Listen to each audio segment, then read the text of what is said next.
যুক্তরাষ্ট্রের ক্যালিফোর্নিয়া অঙ্গরাজ্যের লস অ্যাঞ্জেলসে টানা ৫ দিন ধরে চলা দাবানল দিক পরিবর্তন করেছে। এতে করে নতুন হুমকি তৈরি হয়েছে।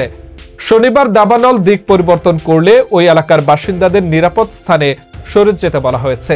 একই সঙ্গে আগুন নিয়ন্ত্রণে নতুন হুমকির মুখে পড়েছেন ফায়ার সার্ভিসের কর্মীরা। খবর রয়টার্স। গত মঙ্গলবার লস অ্যাঞ্জেলসে দাবানল ছড়িয়ে পড়ে। এতে এখন পর্যন্ত ১১ জনের মৃত্যুর খবর পাওয়া গেছে। পুড়ে গেছে অনেক এলাকা, ধ্বংস হয়েছে প্রায় ১০,০০০ বাড়িঘর, তবে মৃত্যুও বাড়তে পারে।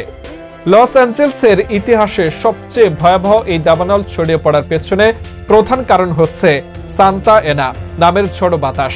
গত শুক্রবার রাত থেকে এই বাতাস অনেকটা কমে এসেছে, তবে শহরের পশ্চিমে জ্বলতে থাকা প্যালেসেইডস নামের দাবানলটি নতুন দিকে অগ্রসর হওয়া শুরু করেছে।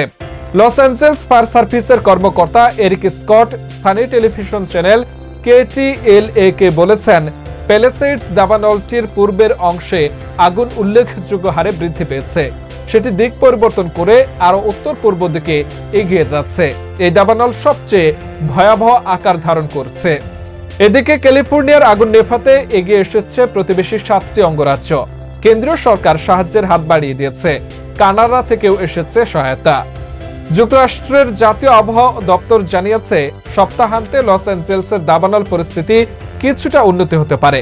বাতাসের গতি ঘন্টায় ৩২ কিলোমিটার পর্যন্ত নেমে আসছে।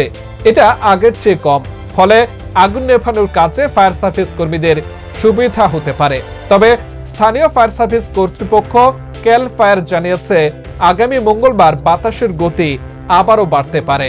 আপনারা দেখছেন নিউজ নগর, সত্য প্রকাশে বদ্ধপরিকর।